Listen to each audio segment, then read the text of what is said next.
प्रिय विद्यार्थी मैत्रिणींनो, लोकनायक बापूजी आणि महिला महाविद्यालय यवतमाळ इतिहास विभागात आपले सहर्ष स्वागत.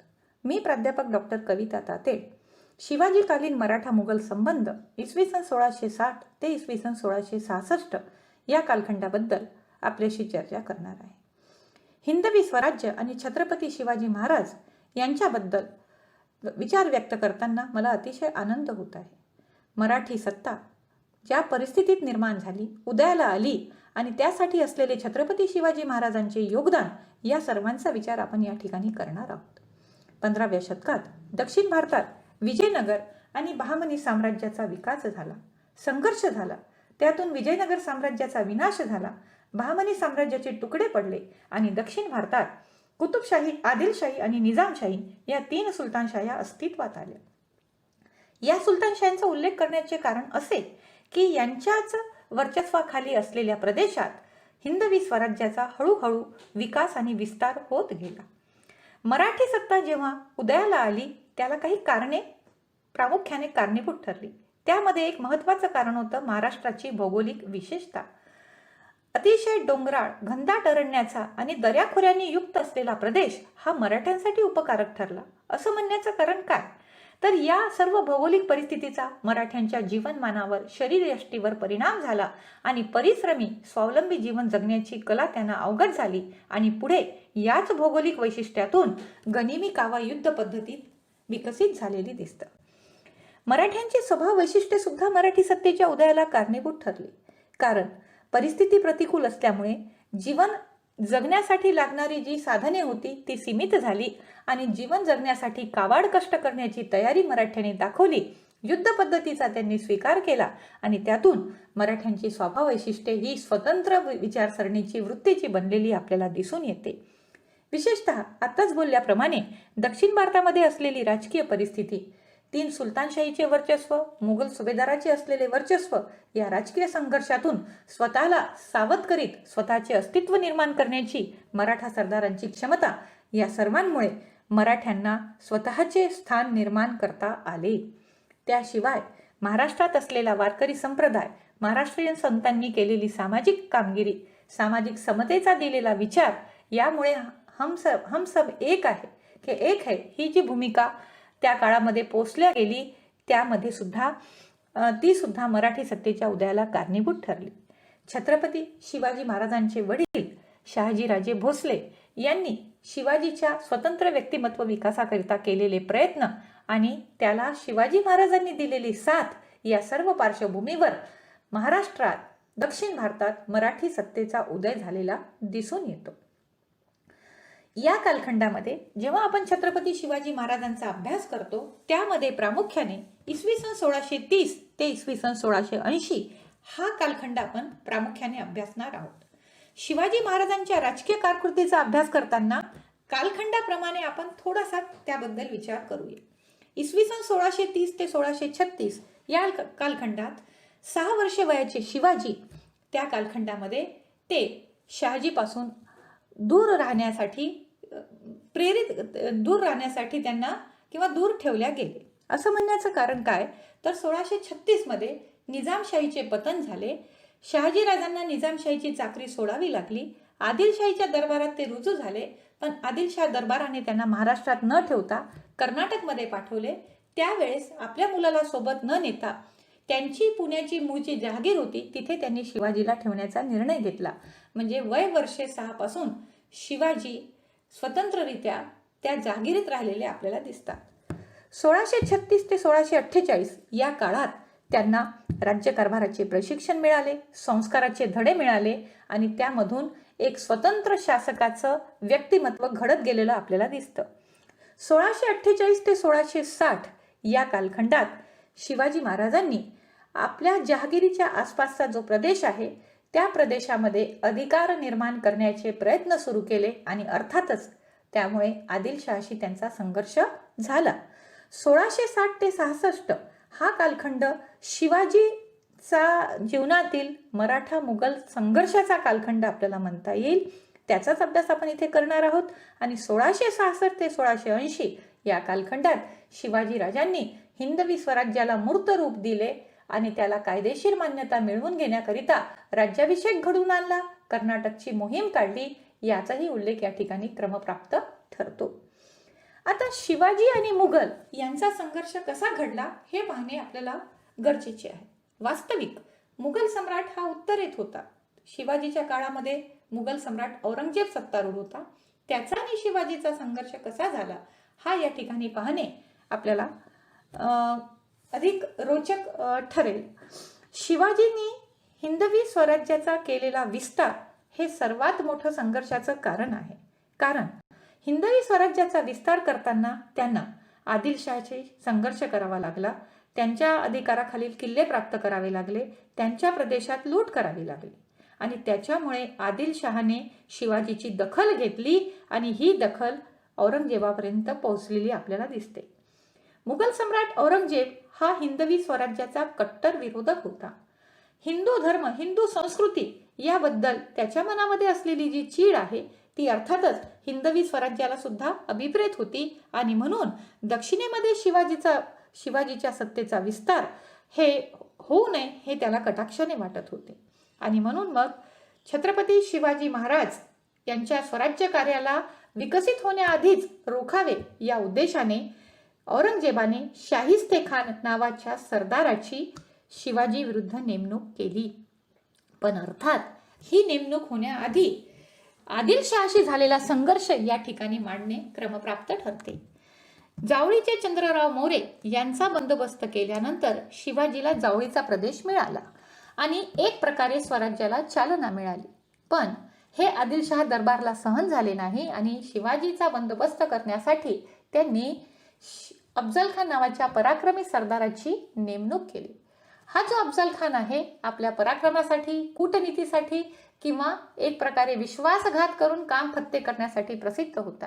याचा पुरावा सुद्धा शिवाजीकडे एक आलेला होता. तो म्हणजे शिवाजीचे मोठे वडील, मोठे भाऊ संभाजी यांना कनकगिरीच्या लढाईमध्ये ठार करण्यामध्ये या अफजल खानाचं भूमिका होती, असंही एक ऐतिहासिक दाखला आपल्याला या ठिकाणी मिळतो.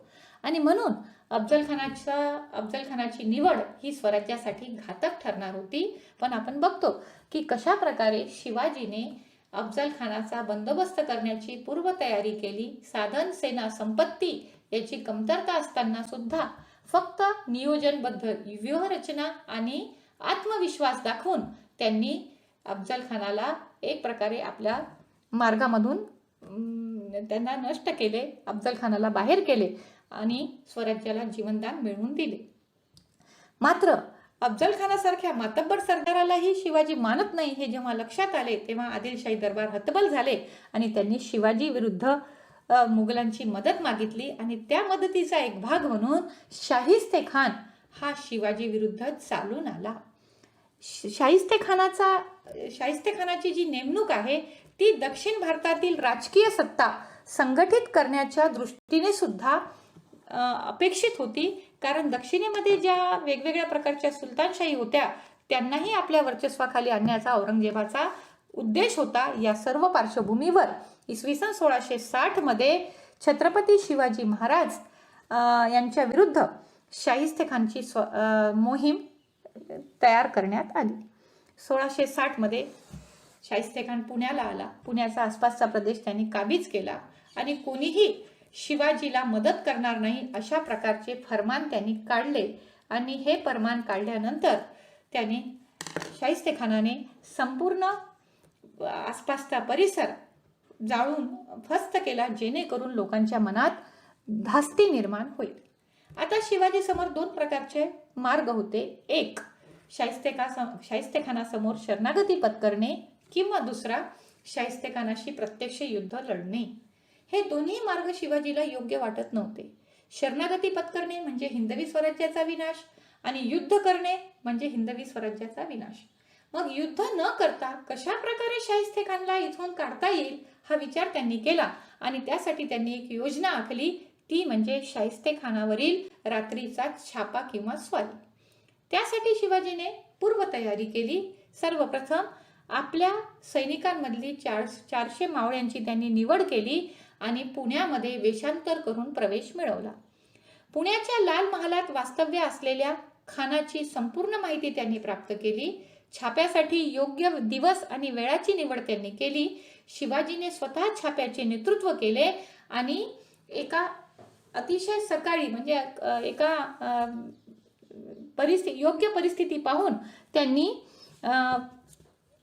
पुण्याच्या लाल महालामध्ये प्रवेश केलेला आपल्याला दिसून येतो.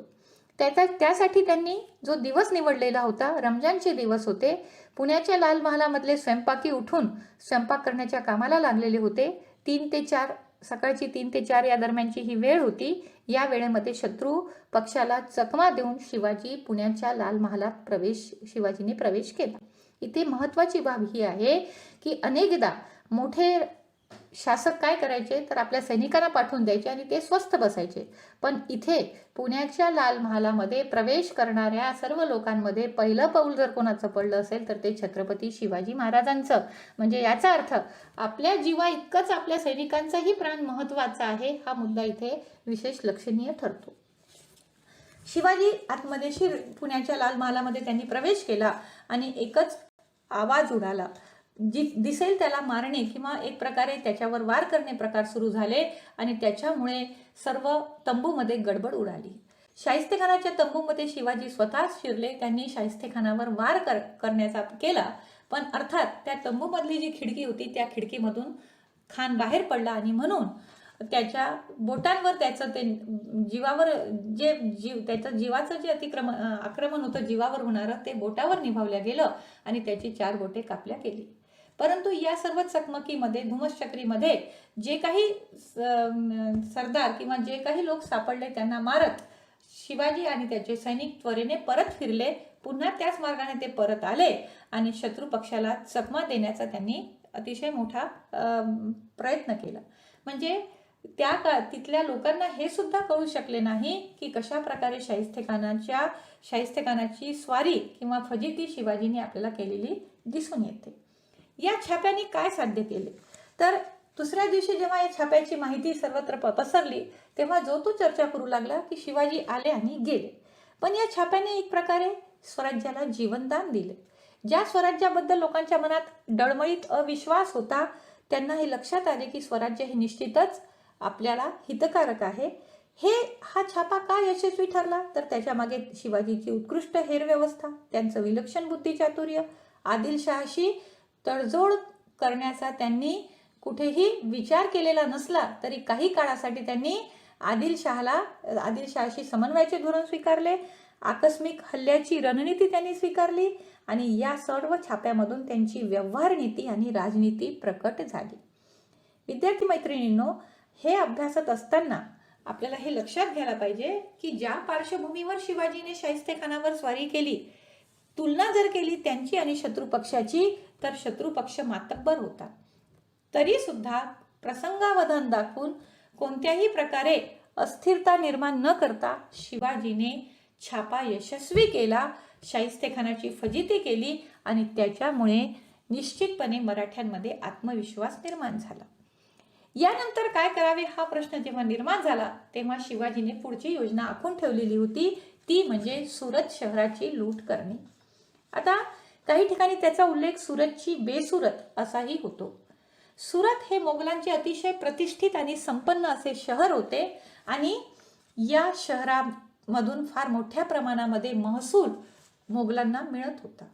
मात्र इतके संपन्न शहर असूनही तिथला जो सुभेदार होता इनायत खान, त्याने सुरक्षा व्यवस्थेकडे लक्ष दिलेले नव्हते आणि म्हणून सुरतेसारखे शहर आपण जर लुटले, त्या लुटीतून जर आपल्याला पैसा मिळाला तर स्वराज्याचा खर्च भागेल आणि विशेषतः शाहिस्तेखानच्या स्वारीमुळे जो 3 वर्षाची स्वराज्याची हानी झाली होती ती सुद्धा भरून निघेल. या उद्देशाने शिवाजीने सुरत शहर लुटण्याचा निर्णय घेतला. गुप्तपणे तयारी केली आणि 6 जानेवारी ते 10 जानेवारी 1664 मध्ये त्यांनी सुरतची लूट आयोजित केली.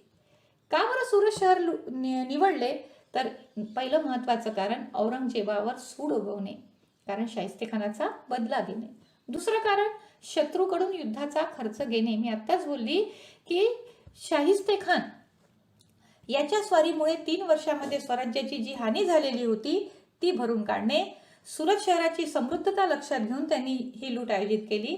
सुरतमध्ये युरोपियन सत्तेचा दबाव वाढत होता, त्यांनाही कुठेतरी नियंत्रणात आणणे आणि सर्वात महत्त्वाचं स्वराज्य कार्यासाठी संपत्तीची गरज होती आणि ती मिळवणे क्रमप्राप्त होते. आणि म्हणून शिवाजीने सुरत स्वारीची पूर्वतयारी केली. सुरतचा सुभेदार इनायत खान याने सुद्धा या प्रसंगामध्ये, या घटनेमध्ये अयशस्वी षडयंत्र करण्याचा प्रयत्न केला, शिवाजीला मारण्याचा प्रयत्न केला, पण शिवाजीने तो षडयंत्र अपयशी केला. आणि त्यानंतर शिवाजीने 3 दिवस आपल्या सैनिकांना लूट करण्याचा आदेश दिला. सुरुवातीला त्यांनी सुभेदाराला निरोप पाठवला की जर तुम्ही स्वतःहून पैसे आणून देत असाल तर मी लूट करणार नाही, पण अशा प्रकारचा कोणताही प्रतिसाद न मिळाल्यामुळे शिवाजीने लूट केली. मात्र ही लूट करत असताना आपल्या सैनिकांना त्यांनी आदेश दिलेला होता की सामान्य जनतेला, गरिबाला, स्त्रियांना, मुलांना कोणत्याही प्रकारचा त्रास देता कामा नये आणि जर कोणी स्वेच्छेने लूट देत असेल तर त्यांना तुम्ही त्रास देऊ नका. आणि अशा प्रकारे नैतिकतेचे धोरण स्वीकारून आणि त्वरित निर्णय घेण्याची क्षमता घेऊन शिवाजीने 4 दिवसामध्ये प्रचंड संपत्ती प्राप्त केली आणि ते परत फिरले. आणि त्या सर्व घटनेमुळे जेव्हा औरंगजेबाला ही माहिती झाली तेव्हा त्याला अतिशय संताप आला, कारण त्या सुरत लुटीमुळे मुघल प्रतिष्ठेला धक्का बसला. सुरत शहराची बेसुरत झाली, युद्ध खर्चाची प्रतिपूर्ती आणि स्वराज्य विकासाला गती मिळाली, कारण सुरतच्या लुटीमध्ये मिळालेला पैसा हा स्वराज्याच्या विकासासाठी वापरता आला. सर्वात महत्त्वाचं, मराठ्यांच्या आत्मविश्वासाची वृद्धी झाली, मराठ्यांचा आत्मविश्वास वाढला. शिवाजीची कूटनीती इथे यशस्वी झालेली आपल्याला दिसते. म्हणजे शाहिस्तेखानची स्वारी आणि सुरतची लूट करून शिवाजीने स्वराज्य कार्य हे विकसित स्वरूपात आहे हे सिद्ध केले. पण याचा एक सर्वात मोठा परिणाम असा झाला की औरंगजेबाच्या हे लक्षात आले की आता शिवाजीचा आपल्याला बंदोबस्त करावा लागेल आणि म्हणून मिर्झा राजा जयसिंगाची शिवाजी विरुद्ध नेमणूक करण्यात आली. म्हणजे शिवचरित्रातील सुरतची जी लूट आहे त्या लुटीचा एक प्रत्यक्ष परिणाम आपल्याला दिसायला मिळतं, ते म्हणजे मिर्झा राजा जयसिंगाची शिवाजी विरुद्ध नेमणूक. आता या सुरत लुटीचे परीक्षण इतिहासकारांनी वेगवेगळ्या दृष्टिकोनातून केलेले आहे. काही इतिहासकारांनी शिवाजीला लुटारू म्हणूनही संबोधले आहे, पण जर त्याचं खऱ्या अर्थाने मूल्यमापन केलं गेलं तर लुटारू कोणाला म्हणता येईल? सर्वप्रथम शिवाजीने इनायत खानाशी संपर्क करून संपत्ती द्या अशा प्रकारचा एक प्रस्ताव पाठवला होता. तो प्रस्ताव स्वीकारला न गेल्यामुळे शिवाजीने लूट केली. दुसरा, लुटारूची जी भूमिका असते की कोणालाही कोणत्याही प्रकारची सवलत न देता लुटणे, तिथे कोणत्याही प्रकारची नैतिकता न पाळणे, हे शिवाजीने कधीही केलेले नाही. त्यांनी जनतेला त्रास दिला नाही, फक्त युद्धाचा मामला असल्यामुळे त्यांनी जशाला तसे धोरण स्वीकारले. मी आत्ताच तुम्हाला म्हटलं आहे की शिवाजीने सुरत शहरच का लुटले, कारण स्वराज्याची 3 वर्षामध्ये शाहिस्तेखानच्या स्वारीमुळे जी हानी झालेली होती ती त्यांना भरून काढायची होती. आणि या सर्व सुरत लुटीतून ते लुटारू होते अशा दृष्टीने आपल्याला म्हणता येणार नाही. या सुरत लुटीतून त्यांची सेनापती किंवा एक शासक म्हणून योग्यता सिद्ध झाली. म्हणून सेतू माधवराव पगडीसारखे इतिहासकार म्हणतात की शिवाजीच्या सुरत लुटीवरून त्यांची योग्यता सिद्ध होते आणि म्हणून डेनिस किंकेड या युरोपियन इतिहासकाराने आपल्या शिवचरित्राला महान बंडखोर असंही म्हटलेलं आपल्याला दिसून येते. मात्र या सुरत लुटीबरोबर एक महत्त्वाचा मुद्दा, एक महत्त्वाची संकट स्वराज्यावर आले, ते म्हणजे मिर्झा राजा जयसिंग याची स्वारी घडली. आता या स्वारीचा हेतू काय असावा, तर मिर्झा राजा जयसिंग समोर सर्वात मोठं आव्हान होतं शाहिस्तेखानच्या स्वारीचा बदला घेणे. सुरतची बेसुरत झाल्याने सम्राटाचा शिवाजीवरील संताप होता आणि शिवाजीला बंदोबस्त करणे शिवाजीचा हे आवश्यक होते. स्वराज्य कार्याचा शिवाजीने विस्तार सुरू केलेला होता, हे औरंगजेबाला, मुघल सुभेदाराला नको होते. आरमारी क्षेत्रामध्ये शिवाजीची प्रगती झालेली होती, ती सुद्धा मुघलांना नको होती. आणि हिंदवी स्वराज्य निर्माण होऊ नये हे सम्राटाला वाटत असल्यामुळे शिवाजीचा बंदोबस्त करणे गरजेचे आहे. म्हणून त्यांनी मिर्झा राजा जयसिंगाची स्वारी मोहीम काढण्याचे किंवा नेमणूक करण्याचे ठरविले. विशेषतः मुघल सम्राट औरंगजेबाला हिंदवी स्वराज्य तर नकोच होते, त्याचबरोबर दक्षिणेतील आदिलशाही आणि कुतुबशाही जिंकण्याचा सुद्धा त्यांचा उद्देश होता. या सर्व उद्देशाने मिर्झा राजा जयसिंग हा दक्षिणेत उतरला, पुण्याला आगमन झाले. त्याने स्वराज्य अंतर्गत प्रदेशावर नियंत्रण मिळवले, पुरंदरचा वेढा टाकला आणि त्या वेढ्यामुळे शिवाजीची आणि स्वराज्याची 4ही बाजूने कोंडी झाली. मराठ्यांनी पराक्रम गाजवला. मुरारबाजी सारखा पराक्रमी सरदार शिवाजीकडे होता. दिलेर खान त्याच्या पराक्रमाने प्रभावित झाला, पण दिलेर खानाला बाणेदारपणे उत्तर देणारा मुरारबाजी म्हणजे मराठ्यांच्या इतिहासाचं स्वर्णाक्षरातील एक, मराठ्यांच्या इतिहासामधील एक अतिशय वीरतेचं रत्न असल्याचं आपल्याला दिसून येतं. शिवाजी जयसिंग यांच्यामध्ये शेवटी चर्चेला सुरुवात झाली, कारण शिवाजीच्या हे लक्षात आलेले होते की जर आपण संघर्ष थांबवला नाही तर स्वराज्य संपेल.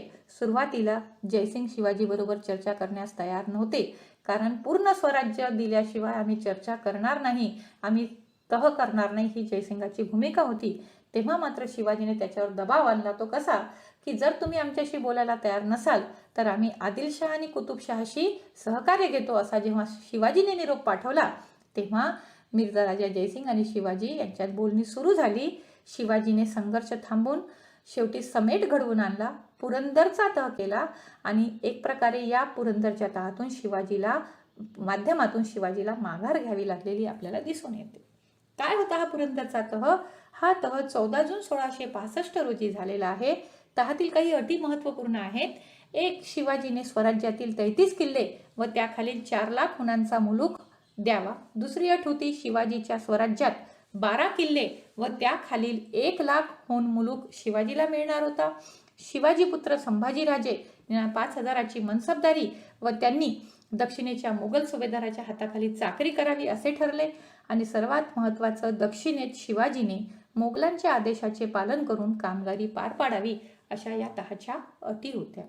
पण परिस्थिती अशी होती की शिवाजीला पुरंदरचा तह मान्य करावा लागला.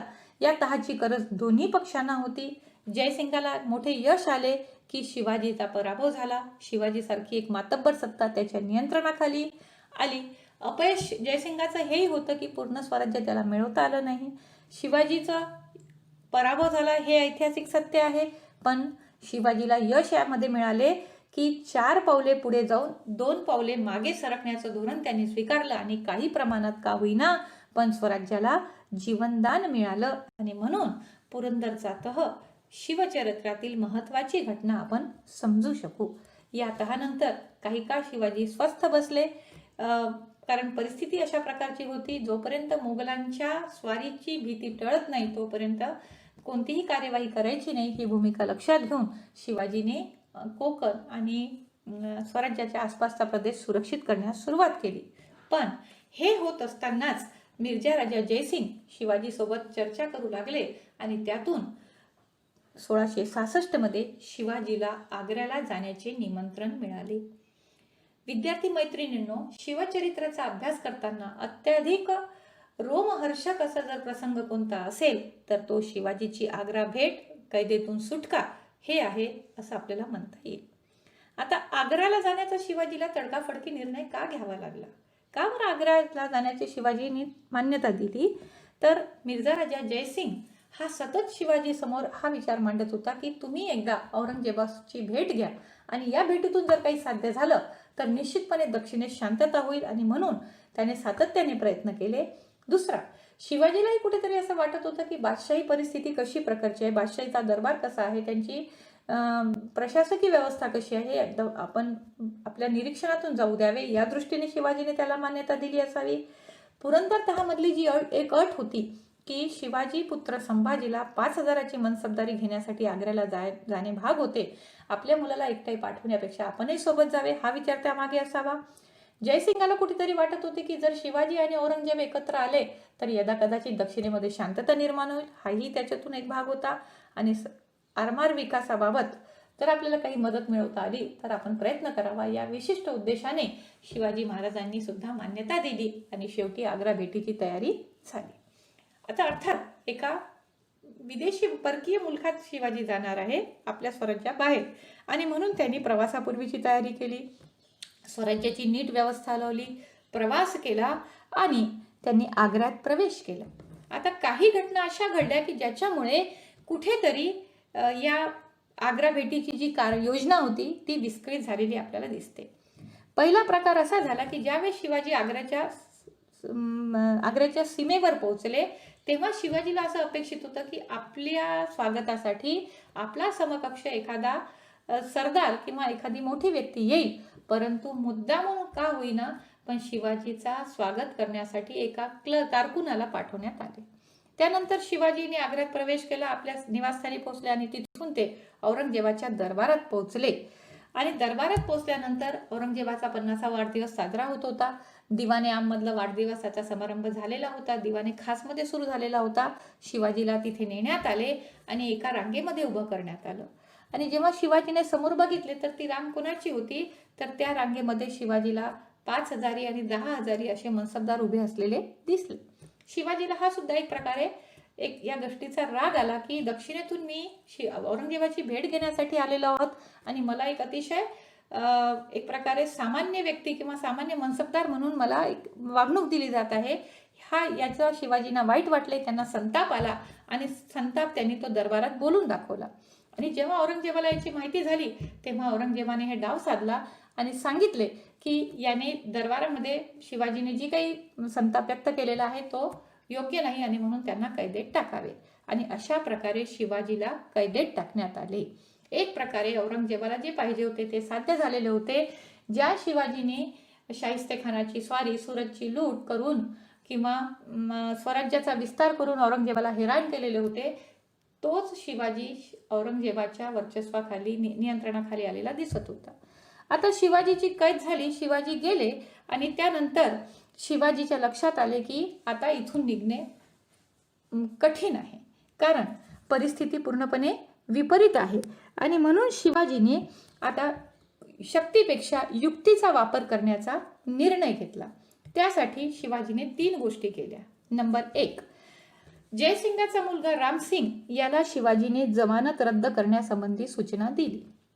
दुसरा महत्वाचा, आपल्यासोबत आणलेली माणसे जी आहेत, जवळपास 400 लोक त्यांच्यासोबत होते, की आता त्यांना इथे काहीच काम नाही, त्यांना दक्षिणेत परत जाऊ द्या, मला इथेच मरायचे आहेत. त्यामुळे शिवाजीने औरंगजेबाकडे त्यांची परवानगी मागितली आणि औरंगजेबाने स्वखुशीने या दोन्ही गोष्टींना परवानगी दिली. त्यानंतर तिसरं, की आता मला इथे दक्षिणेत न जाता येणार नाही, मला इथेच राहायचे आहे, दानधर्म करण्याची इच्छा आहे आणि म्हणून मिठाईचे पेटारे साधू संतांना, फकीरांना देण्याची विनंती त्यांनी केली. ती सुद्धा विनंती त्यांची मान्य करण्यात आली. आता दिसायला या गोष्टी अतिशय सामान्य आहेत, पण यामागची कूटनीती किंवा व्यवहार नीती मोठी होती. जवळपास 5 मे 1666 ते 18 ऑगस्ट 1666 या कालखंडापर्यंत सतत शिवाजीकडून मिठाईचे पेटारे साधू संतांना पाठवले जात आहे. शिवाजी आणि त्यांचे काही निवडक सहकारी तिथे थांबलेले आहेत, बाकीचे लोक दक्षिणेत निघून गेले, असे चित्र तयार झालेले आहे. आता सतत मिठाईचे पेटारे पाठवल्या जातात, त्याच्यामुळे सुरुवातीला तिथल्या पहारेकरांनी बारीक कसून तपासणी केली, पण रोजचाच प्रकार झाल्यामुळे नेहमीप्रमाणे आता दुर्लक्ष झाले आणि हे दुर्लक्ष होणार या संधीची वाट शिवाजी पाहत आहे. 19 ऑगस्ट 1666 रोजी शिवाजीने किंवा त्यांच्या सहकाऱ्यांनी सांगितले की शिवाजी अतिशय आजारी आहे आणि आता ते कुठेही जाणार नाही, ते त्यांच्यासाठी आम्हाला औषध आणायची आहे. आणि म्हणून काही सहकारी बाहेर गेले आणि शिवाजी आणि त्यांचा मुलगा संभाजी हे त्या मिठाईच्या पेटाऱ्यांमध्ये बसले. मिठाईच्या पेटाऱ्यामध्ये बसल्यानंतर ते पेटारे जसे बाहेर आले, तिथल्या पहारेकरांनी इशाऱ्याने ते पेटारे बाहेर जाऊ दिले. आता शिवाजी जरी निघून गेले असले तरी शिवाजीच्या जागेवर त्यांचा एक नोकर हा झोपला आणि त्याचे पाय दुसरा एक नोकर चेपत बसला. म्हणजे शिवाजी आणि संभाजी तिथे नाहीत अशा प्रकारचे चित्र दिसू नये म्हणून ही स्थिती निर्माण झाली. आणि मदारी मेहतर आणि हिरोजी फर्जन असे 2 नोकर तिथे राहिले. काही काळाने ते दोघेही तिथून निघाले. त्यांनी असा निरोप दिला पहारेकरांना की शिवाजीला शांत झोप लागलेली आहे, त्यांना अजिबात बरे नाही, तुम्ही काही वेळापर्यंत त्यांना उठवू नका, आम्ही औषधे घेऊन परत येतो. आणि ते दोघेही निघून गेले. 2 तास झाले, 3 तास झाले, कक्षातून आवाज येत नाही. असं जेव्हा लक्षात आलं तेव्हा शिवाजी काय करत आहे हे पाहण्यासाठी पहारेकरांनी आतमध्ये डोकावले. पाहिले तर त्यांच्या लक्षात आले आणि हा निरोप सहज औरंगजेबाकडे गेला आणि पूर्ण दरबारामध्ये त्या मुघल साम्राज्यामध्ये किंवा एकूण त्या आग्र्याच्या विशीमध्ये हल्ला कल्लोळ माजला की शिवाजी कुठे गेला. आणि अशा परिस्थितीमध्ये इकडे शिवाजी त्या मिठाईच्या पेटाऱ्यात बसून बाहेर आले. आग्र्याच्या बाहेर एक बगीचा होता, त्या बगीच्यात आले. त्या बगीच्यामध्ये ते उतरले, वेषांतर केले, साधूचा वेश धारण केला. शिवाजी आणि संभाजी हे दक्षिणेकडे न जाता त्यांनी मथुरेचा रस्ता गाठला, कारण त्यांना माहीत होते शिवाजी निघून गेला अशी माहिती येताच औरंगजेब दक्षिणेचे सर्व मार्ग बंद करेल. आणि मग मथुरेचा रस्ता धरल्यानंतर शिवाजी आणि संभाजी निघून गेल्यानंतर औरंगजेबाने संपूर्ण दक्षिणेचे मार्ग बंद केले. मात्र त्याचा काही फायदा झाला नाही. मथुरेला गेल्यानंतर त्यांनी संभाजीला एका कुटुंबाकडे आश्रयाला ठेवले आणि वेषांतर करून अतिशय खडतर असा रस्ता पार करून शिवाजी महाराज स्वराज्यात परत आले. अर्थात ही सर्व घटना आज बोलायला जेवढी सोपी आहे, त्या परिस्थितीचा जर विचार केला तर हे कसं घडलं असेल ही कल्पनाही आपण केलेली म्हणजे आपल्याला लक्षात येईल की अतिशय रोमांचक प्रकारची ही घटना होती.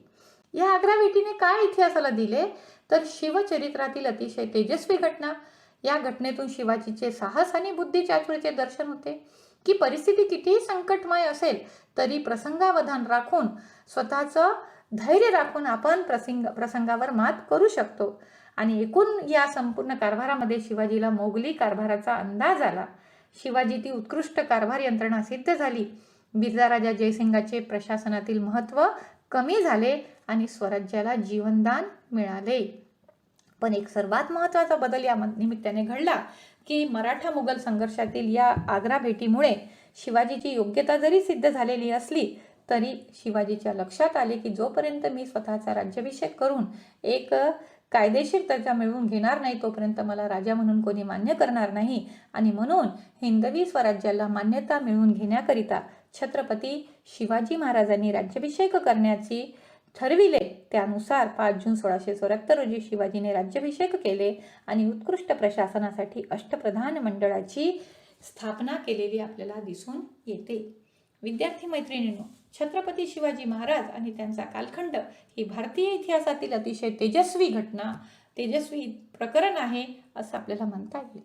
अर्थात ज्या कालखंडामध्ये शिवाजी महाराजांनी स्वराज्याची निर्मिती केली, स्वराज्याला टिकवण्याचे प्रयत्न केले, स्वराज्याचे सुराज्यात रूपांतर केले, तो कालखंड जर बघितला तर शिवाजीची योग्यता निश्चितपणे अतिशय श्रेष्ठ होती हे स्पष्ट होते.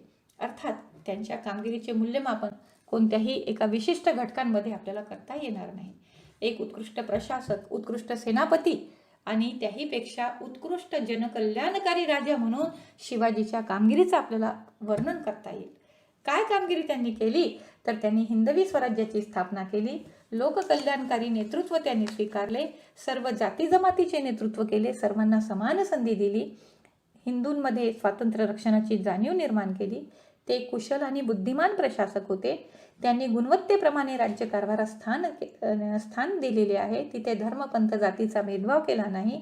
राष्ट्रीय लष्कराची त्यांनी निर्मिती केली, अष्टप्रधान मंडळाची त्यांनी निर्मिती केली, गनिमी कावा युद्ध पद्धतीचा त्यांनी स्वीकार केला आणि एक महान सेनापती म्हणून त्यांची योग्यता निसंशय श्रेष्ठ होती. आणि म्हणून सर जदुनाथ सरकार असं म्हणतात की शिवाजीच्या राजकीय कल्पना अशा होत्या की त्यामध्ये काहीही बदल न करता आपण आजही त्याचे अनुकरण करू शकतो. शिवाजी राष्ट्रीय प्रगती साधणारे क्रियाशील नेता असून त्यांच्या प्रशासनाची कार्यपद्धती सर्व क्षेत्रात स्पर्श करणारी होती. त्यामुळे आधुनिक राज्याचे ध्येय असणारी व्यक्तीची सर्वांगीण प्रगती त्यांच्या प्रजेला करून घेता आली. अतिशय महत्त्वाचा मुद्दा या ठिकाणी सरकारने मांडलेला आहे की वर्तमान काळामधली राजकीय व्यवस्थेला सुद्धा छत्रपती शिवाजी महाराजांचे तत्व लागू पडू शकतात. या दृष्टिकोनातून मराठा मुघल संबंधातील त्यांच्या जे राजकीय संघर्ष झालेले आहेत त्या राजकीय संघर्षाचा आपण अभ्यास केलेला आहे. शाहिस्तेखानची स्वारी असो, सुरतची लूट असो, पुरंदरचा तह असो किंवा शिवाजीची आग्रा भेट असो, या प्रत्येक भेटीमध्ये, या प्रत्येक घटनेमध्ये आपल्याला शिवाजीच्या विविध गुणचातुर्याचे दर्शन होते. शिवाजीसारख्या स्वराज्य संरक्षक, स्वराज्य संकल्पक राजाने जी हिंदवी स्वराज्याची मुहूर्तमेढ रोवली त्याला भारताच्या इतिहासात तोड नाही. दक्षिण भारतातच नव्हे तर संपूर्ण भारतामध्ये मुघल सत्तेचं वर्चस्व असताना त्यांच्या विरुद्ध हिंदवी स्वराज्य निर्माण करण्याचे स्वप्न शिवाजीने साकार केले, पूर्ततेला आणले.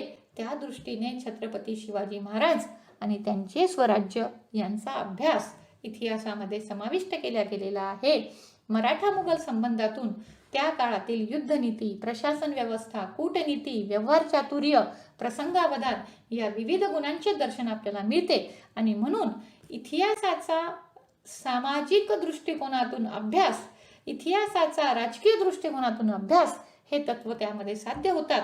या दृष्टीने आपण या प्रकरणाची दीर्घोत्तरी प्रश्नांमध्ये तयारी करू शकतो. शिवाजीकालीन मराठा मुघल संबंधांवर 16 गुणांचा दीर्घोत्तरी प्रश्न सुद्धा अपेक्षित असतो. त्या दृष्टीने आपण तयारी करावी ही अपेक्षा. धन्यवाद.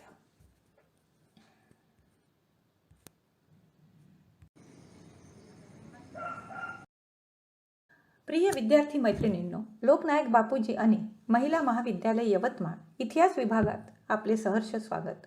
मी प्राध्यापक डॉक्टर कविता तातेड. शिवाजीकालीन मराठा मुघल संबंध इसवी सन 1660 ते इसवी सन 1666 या कालखंडाबद्दल आपल्याशी चर्चा करणार आहे. हिंदवी स्वराज्य आणि छत्रपती शिवाजी महाराज यांच्याबद्दल विचार व्यक्त करताना मला अतिशय आनंद होत आहे. मराठी सत्ता ज्या परिस्थितीत निर्माण झाली, उदयाला आली आणि त्यासाठी असलेले छत्रपती शिवाजी महाराजांचे योगदान या सर्वांचा विचार आपण या ठिकाणी करणार आहोत. 15व्या शतकात दक्षिण भारतात विजयनगर आणि बहामनी साम्राज्याचा विकास झाला, संघर्ष झाला. त्यातून विजयनगर साम्राज्याचा विनाश झाला, बहामनी साम्राज्याचे तुकडे पडले आणि दक्षिण भारतात कुतुबशाही, आदिलशाही आणि निजामशाही या 3 सुलतानशाह्या अस्तित्वात आल्या. या सुलतानशाह्यांचा उल्लेख करण्याचे कारण असे की यांच्याच वर्चस्वाखाली असलेल्या प्रदेशात हिंदवी स्वराज्याचा हळूहळू विकास आणि विस्तार होत गेला. मराठी सत्ता जेव्हा उदयाला आली त्याला काही कारणे प्रामुख्याने कारणीभूत ठरली. त्यामध्ये एक महत्त्वाचं कारण होतं महाराष्ट्राची भौगोलिक विशेषता. अतिशय डोंगराळ, घनदाट अरण्याचा आणि दऱ्याखोऱ्यांनी युक्त असलेला प्रदेश हा मराठ्यांसाठी उपकारक ठरला. असं म्हणण्याचं कारण काय? तर या सर्व भौगोलिक परिस्थितीचा मराठ्यांच्या जीवनमानावर, शरीरयष्टीवर परिणाम झाला आणि परिश्रमी स्वावलंबी जीवन जगण्याची कला त्यांना अवगत झाली आणि पुढे याच